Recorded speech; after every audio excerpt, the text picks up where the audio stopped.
प्यारे बच्चों, good morning to all of you. आप सभी इस वक्त घरों में लॉकडाउन का आनंद ले रहे होंगे। मुझे पूरा उम्मीद है कि आप घर में बैठ के बड़े मज़े से खा पी के सो रहे होंगे और समय समय में पढ़ाई भी कर रहे होंगे, ऐसा उम्मीद है मुझे। चलिए बच्चों, मैं शॉर्ट में पहले अपना इंट्रोडक्शन दे दूँ, फिर आपसे बात करूँगा। तो बच्चों, मेरा नाम संजय कुमार बंजारे, मैं लेक्चरर हूँ। मेरा विशेषज्ञता जो है गणित में है, मार्केटिंग में है और फाइनेंस में। स्पेशलाइजेशन मैथ में मास्टर डिग्री है, मार्केटिंग और फाइनेंस में मास्टर डिग्री। चलिए, तो स्पेशलाइजेशन मेरा है MSc mathematics, MBA marketing and finance. प्रतिस्थापना जो मेरी हुई थी, थोड़ी सी यात्रा बता दूँ आपको। जो मेरी पोस्टिंग हुई थी एज अ माइक्रो कंसल्टेंट के रूप, as a micro finance consultant के रूप में हुई थी। जिसका पहला पोस्टिंग मेरा हुआ था इस 15 माइक्रो फाइनेंस, क्योंकि हैदराबाद में एक प्राइवेट कंपनी थी और काफ़ी फैला हुआ कंपनी है। माइक्रो फाइनेंस की दुनिया में धूम मचा रहा था हैदराबाद में। उसमें 3 से 4 महीने के आसपास मैंने ड्यूटी किया, ट्रेनिंग किया हुआ है वहाँ मैं हैदराबाद में जाकर। फिर उसके बाद मेरा एक और पोस्टिंग हुआ था गवर्नमेंट प्रोजेक्ट का, वो ये प्राइवेट था। फिर उसमें गवर्नमेंट प्रोजेक्ट में मेरी पोस्टिंग हुई, उसमें भी as a micro finance consultant posting हुई। 2009 की बात है और मध्य प्रदेश का सीधी जिला में था। ठीक है, लगभग 1 साल और 2 महीने के आसपास मैंने वहाँ भी कार्य किया हुआ है, 2-3 महीने के आसपास वहाँ भी कार्य किया हुआ है। और वर्तमान में मैं हूँ करीबन 10 सालों से। 2010 से मेरी पोस्टिंग हुई है इस एजुकेशन डिपार्टमेंट में और 10 सालों से मैं लेक्चरर के पद में अपनी सेवाएं दे रहा हूँ गवर्नमेंट संस्थानों में। तो अभी जो मेरा गवर्नमेंट संस्थान है, government higher secondary school Surdongar, block Daundi, जिला बालोद में मेरी वर्तमान पोस्टिंग है। बच्चों, मेरा आपसे मिलने का बहुत मन हो रहा है, क्योंकि अभी आप अपने करियर के ऐसे मुकाम में खड़े हैं, ऐसे स्टेज पे खड़े हैं जहां आपको एक गाइडेंस, मैं समझता हूँ आपको एक गाइडर की बहुत जरूरत पड़ रहा होगा। और ठीक है, और बहुत जरूरत पड़ रही होगी आपको। मुझे ऐसा महसूस हो रहा है कि आप थोड़ा सा अकेले महसूस कर रहे होंगे। काश अभी हमारे शिक्षक हमारे साथ होते तो हमें कुछ ना कुछ सलाह अवश्य देते। तो आपकी मजबूरियां, आपकी परेशानियां हम समझ रहे हैं, लेकिन हम भी बंधे हुए हैं अपने कर्तव्यों से, अपने दायित्वों से बंधे हुए हैं। तो हम आपके पास तो नहीं आ सकते अभी, लेकिन आप कोशिश ये करेंगे कि आपको घर बैठे बैठे ही कुछ ऐसी जानकारी दे दी जाए, आप अपने मुकाम तक अवश्य पहुंच जाए। तो बच्चों, ये था मेरा शॉर्ट व्यू, शॉर्ट में इंट्रोडक्शन। आपका साथ साथ कोई और विद्यार्थी भी अगर जानना चाहते होंगे तो आसानी से हमें जान जाए, पहचान जाए। तो ये खुली किताब है हमारा जीवन, इसे कोई भी पढ़ सकता है। तो चलिए, मैं कल के डेट में अपना YouTube चैनल लॉन्च किया हूँ, SK एजुवर्ल्ड नाम से। YouTube में आप सर्च मारेंगे तो मेरा चैनल आपको दिख जाएगा। उस चैनल में मैं आपको समय समय पे कुछ वीडियो आपको जानकारी संबंधी डालते रहूँगा। कुछ हमारे विद्यार्थी हैं जिन्हें हम इस सत्र में पढ़ा नहीं पा रहे हैं, स्कूल ओपन नहीं हो पाया है, 9 से 10th में आए हैं, 10 से 11th में गए हैं, 11 से 12th में आए हैं, लेकिन उनसे हमारी मुलाकात उस प्रॉपर क्लास में नहीं हो पाई है। तो हम ऐसे करेंगे, तो हमने नोट्स के माध्यम से उनके व्हाट्सएप में ग्रुप में डाल दिया है। अपने नोट्स को लेके पढ़ाई कर रहे होंगे, लेकिन उनसे रूबरू उनको पढ़ाने का मौका नहीं मिल रहा है। तो एक तरीका कुछ निकाला है हमने कि इस देखते हैं ये तरीका क्या पता कारगर साबित होता है। और दुनिया आज ऑनलाइन पढ़ाई की ओर बढ़ रही है, तो हम भी जो गवर्नमेंट टीचर है वो भी पीछे रहें। तो बच्चों के लिए हम घर में होके, घर में बैठ के जो हम कर सकते हैं, वर्क फ्रॉम होम के बेस में हम लोग काम कर रहे हैं। और उसी के तहत ये मुझे इसकी आवश्यकता पड़ी, और कहते हैं आवश्यकता ही आविष्कार की जर्नी होती है। तो एक छोटा सा प्रयास करके देखूंगा अपने बच्चों के लिए, कितना सफल होता हूँ या असफल होता हूँ, ये तो आप लोग के कमेंट्स और लाइक इस चीज़ को बता देगा कि हम लोग कितने सफल हो पाए अपने कार्यों में कि नहीं हो पाए। चलो ठीक है बच्चों, ये था मेरे संबंध में जानकारी, मैं इसे हटा देता हूँ। अब आपके संबंध में जितने कुछ जानकारियाँ आपको शेयर करता हूँ।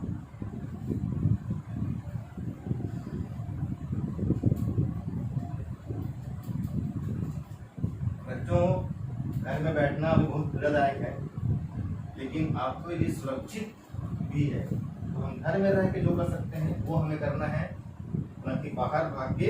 यहाँ आपको जो भी तकलीफ है, समस्या है, हमसे बोलिए, हम आपको किसी न किसी माध्यम से आपका सहायता जरूर करेंगे। तो बेटा आपके जो कैरियर में है ना, चलिए देता हूँ कैरियर, ठीक है। कैरियर में जो आपके पास रास्ते हैं, या तो आप बायो के स्टूडेंट्स हैं या तो आप मैथ के स्ट्रीम चलते हैं, है ना, साइंस, कॉमर्स और आर्ट्स। यदि हम साइंस के बच्चे हैं तो हमारे पास 2 सब्जेक्ट होगा, या तो हमने मैथ्स का चयन किया होगा या बायो का चयन किया होगा। कॉमर्स में है तो दिक्कत ही नहीं है, आर्ट्स में है तो दिक्कत नहीं है, ठीक है। तो यदि आप मैथ्स के विद्यार्थी हैं तो अभी आप क्या कर सकते हैं, आपके मन में ये चल रहा होगा, ठीक है। तो आप दिला सकते हैं AIEEE जॉइंट एंट्रेंस एग्जाम, ठीक है, और आपका PET, PAT, PPT, ITI और ITI से बोल रहा हूँ मैं, IIT, ठीक है, ITI, और फिर डिग्री कॉलेज। डिग्री कॉलेज में आपका BSc, और BSc में भी बहुत सारे फॉर्म होते हैं। प्लेन BSc इसको बोलते हैं, PCM, प्लेन BSc मतलब physics chemistry math, BSc IT, BSc electronics, BSc computer, और भी इसके ब्रांचेस होंगे, ठीक है।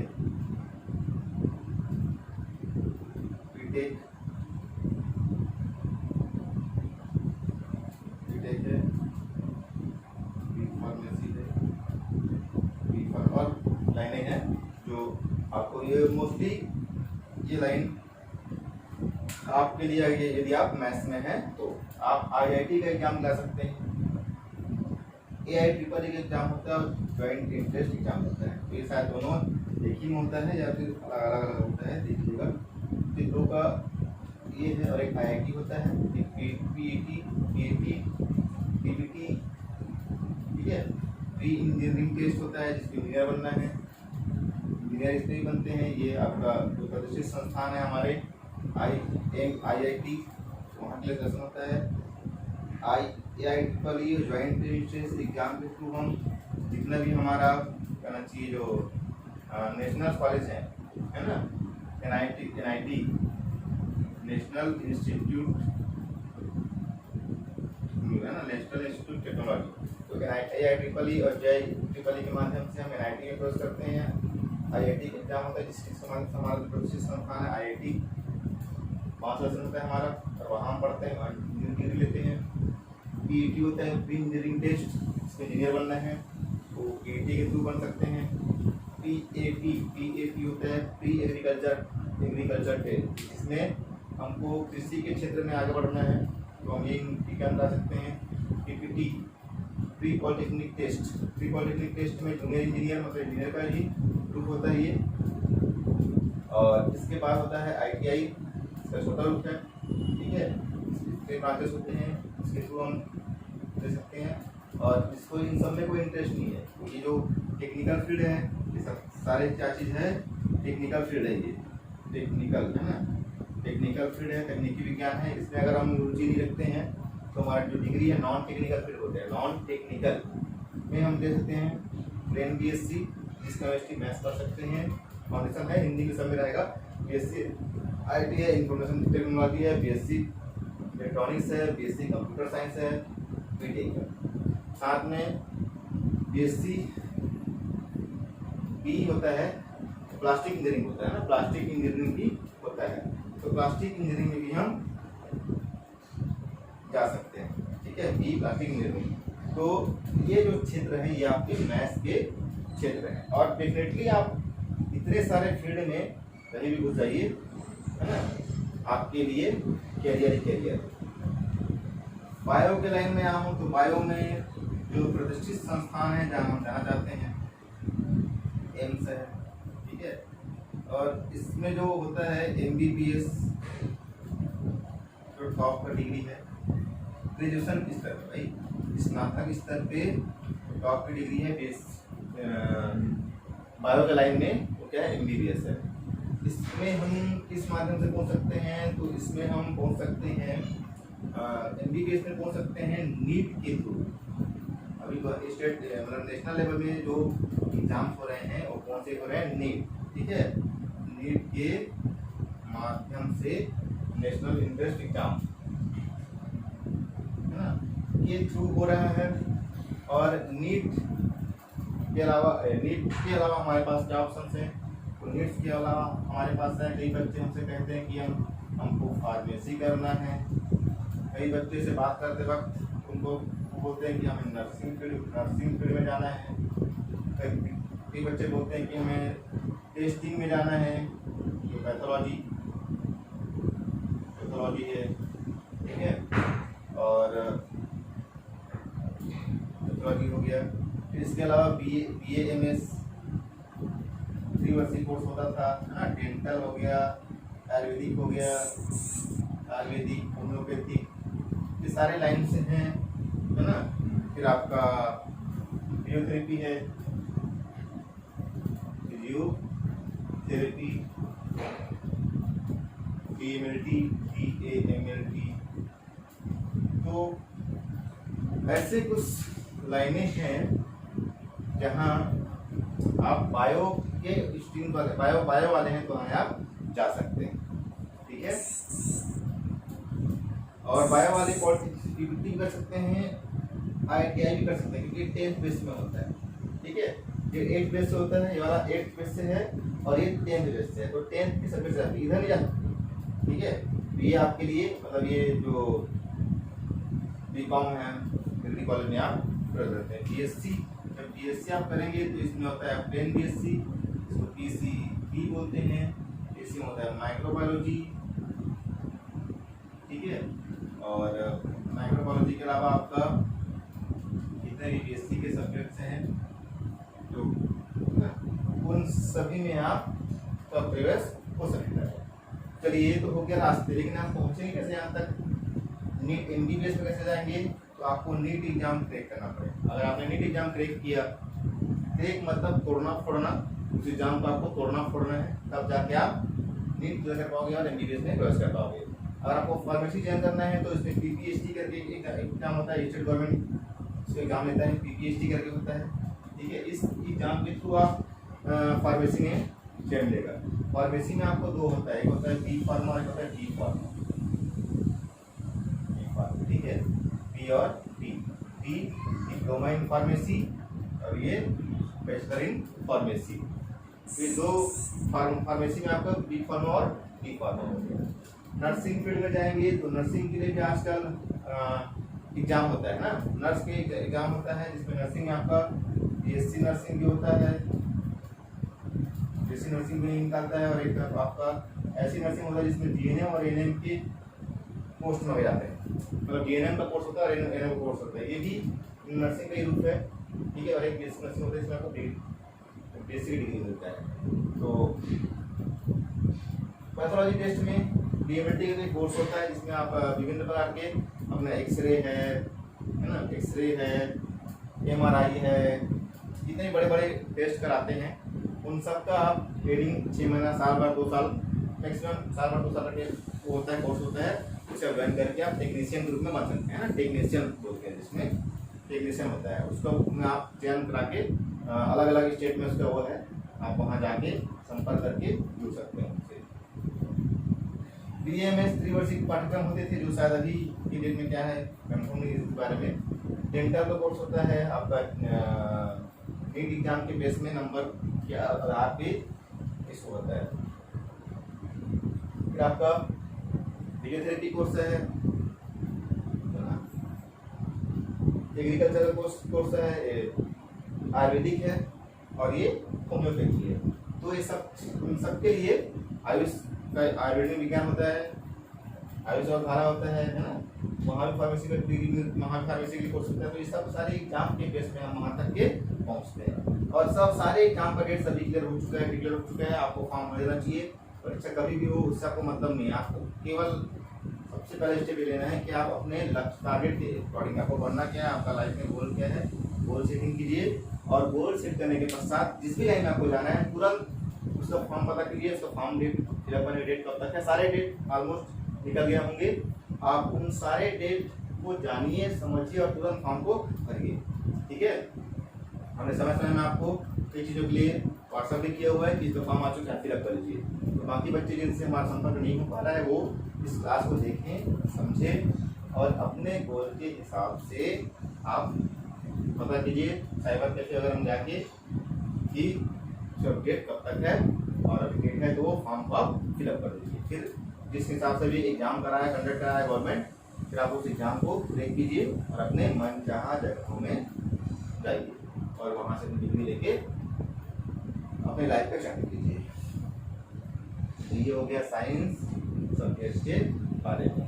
तो उम्मीद है जो बच्चे घर में बैठे हैं उनको समझ नहीं आ रहा है क्या करें। अच्छा, इनके लिए बच्चों को प्रश्न होता है सर हम किताब कैसे लें, किताबें नहीं मिल रही है। कोई ग्रामीण अंचल में जिन बच्चों को किताबें नहीं मिल पा रही है, उन तक पहुँच नहीं हो पा रही है, तो बच्चों को कई बच्चों को स्कूल से बुक इशू किया गया है। कई बच्चों के पास पहले से किताब था, कई बच्चों के पास अगल बगल मिल सकता है। अगर मिल सकता है तो ठीक है, नहीं मिल सकता तो क्या करें सर, फिर हम तो नहीं इस साल बच रह जाएंगे। ऐसा नहीं बच्चों, आपके पास 11th और 12th का जो बुक है ये हमारा बेसिक है। ठीक है, अगर 3 महीने में अगर हम 11th का बुक और 12th का बुक को पढ़ जाए, है ना, बुक पढ़ लें मतलब क्या, कौन से बुक पढ़ लें, फिजिक्स, केमिस्ट्री, बायो और मैथ्स, है ना। अगर 3 सब्जेक्ट को जो सब्जेक्ट वाले हैं वो अपने सब्जेक्ट्स को ही पढ़ लें, इसका 11th और 12th का 100% वो एग्जाम क्लियर कर जाएंगे, ऐसा मेरा मानना है। क्योंकि 11th 12th में आपका कॉन्सेप्ट दिया है बच्चों, और जिसको कॉन्सेप्ट का ज्ञान है वो किसी प्रकार से क्वेश्चन को ब्रेक कर सकते हैं। और अभी लॉकडाउन हमारे लिए कुछ मुसीबतें लाई हैं, तो कुछ अपॉर्चुनिटी भी लाए, कुछ अवसर भी लाए। जो ग्रामीण अंचल के बच्चे थे जिन तक कोचिंग वगैरह की सुविधाएं नहीं हो पाती थी, वो बच्चे आज जो शहर के बच्चे उन्हीं के प्लेटफॉर्म के इक्वल हैं, दोनों सेम रैंक में दौड़ेंगे। क्यों सेम रैंक में दौड़ेंगे? क्योंकि हर कोई बच्चा ऑनलाइन से नहीं पढ़ पाता है, तो जैसा आप हैं वैसा वो भी हैं। तो अच्छा अवसर है आप दोनों में फाइट होने का। आप अपना घर बैठ कर पढ़ाई कीजिए। वो शहर वाला बच्चे भी घर बैठे हैं, गांव वाले बच्चे भी घर बैठे हैं। अब घर में बैठ के जो जितना नॉलेज है अपना, उस नॉलेज को आप अप्लाई कीजिए और निश्चित रूप से आपका एग्जाम क्लियर हो सकता है अगर आप 11th और 12th के कॉन्सेप्ट को पूरे फिजिक्स में, 12th में, 11th और 12th में जितना भी आपका प्रोसेस है अगर उसको आप पढ़ लेंगे आसानी से आप पार कर पा जाएंगे, मेरा दावा है आपके साथ। ठीक है बच्चों, तो 11th और 12th का बुक आप पढ़ लेंगे कंप्लीट, तो आपको इसकी तैयारी हो जाएगी। तो उसमें हम कैसे पढ़ते थे, उसमें हम थ्योरम को सॉल्व करते थे, थ्योरम को सिद्ध करते थे। तो बच्चों को थ्योरम को सिद्ध नहीं करना है, हमको थ्योरम के कॉन्सेप्ट को समझना है कि हाँ प्रिज्म का अपवर्तनांक का फार्मूला ये होता है, विचलन का सूत्र ये होता है। ठीक है, समांतर प्रश्नधारित्र में हमारा जो व्यंजक निकलता है वो ऐसा होता है, बेलनाकार संधारित्र के लिए हमारा फार्मूला ये होता है। तो इस प्रकार जो लास्ट में जो सूत्र जो निकल जाते थे, जो सूत्र सिद्ध करते थे, हमको सिद्ध नहीं करना है। यानी कॉम्पिटिटिव एग्जाम में क्या करना है, हमको परिभाषा को पढ़ना है, उसके अनुप्रयोग को पढ़ना है, उसका एप्लीकेशन कहाँ होता है, कारण को जानना है कि क्यों ऐसा होता है। तो उसमें कारण, ठीक है, कारण है छोटे छोटे बेसिक जो मान होते थे, एक जूल को इतना अर्ग बोलते हैं, ऐसे ऐसे जो चीज़ें हैं उनको आप आसानी से कर सकते हैं। ठीक है। और आंकिक क्वेश्चन जिसको हम पढ़ाई के समय बिल्कुल ध्यान नहीं देते थे या बहुत कम ध्यान देते थे, ये सोच के कि नंबर कम आएगा छोड़ देते थे, तो आपको छोड़ना नहीं है। वो आपको जो आंकिक क्वेश्चन है वही काम आएगा सारे एग्जामों के लिए। ठीक है। और जो बच्चे 12वीं के बाद नहीं पढ़ना चाहते, कई बच्चे ऐसा होता है सर हम लोग करियर में साथ जुड़ना चाहते हैं, हमको आप नौकरी के लिए आगे बढ़ना है सर, हमको करियर, कई बच्चे ऐसे होते हैं जो घर की परिस्थिति बस पढ़ नहीं पाते, उनको लगता है कि हम आगे नहीं पढ़ पाएंगे, हमें क्या करना चाहिए। तो बच्चों, आपके पास 12th के बाद बहुत सारे गवर्नमेंट ऑप्शन खुल जाते हैं, है ना। जैसे पुलिस भर्ती है, आर्मी है ना, आर्मी भर्ती है, नेवी है, एयरफोर्स है, ये सारे जो संस्थानें हैं ये समय समय पे 12th के बाद अपना भर्ती करते हैं, सीधी भर्ती करते हैं। आप यहाँ जाके ये आर्मी के लिए, नेवी के लिए और एयरफोर्स के लिए भर्ती होती है, भर्तीकरण करते हैं, है ना। एयरफोर्स और नेवी में 12th मैथ्स के बच्चे जाते हैं, 12th मैथ्स जो लिए हैं उनके लिए होता ही है। एक बार आपका चयन हो गया तो गवर्नमेंट आपको आगे भी पढ़ाता है, BSc डिग्री की प्रोवाइड करवाता है दोनों से। आर्मी में सीधा आपको तो 10th से ही मिल जाता है मौका, 10th से लेकर इसमें कुछ एज लिमिट है मेरे ख्याल से 19 या 20 साल का इसमें एज लिमिट है, इतने साल तक आप इसमें ट्राई मार सकते हैं।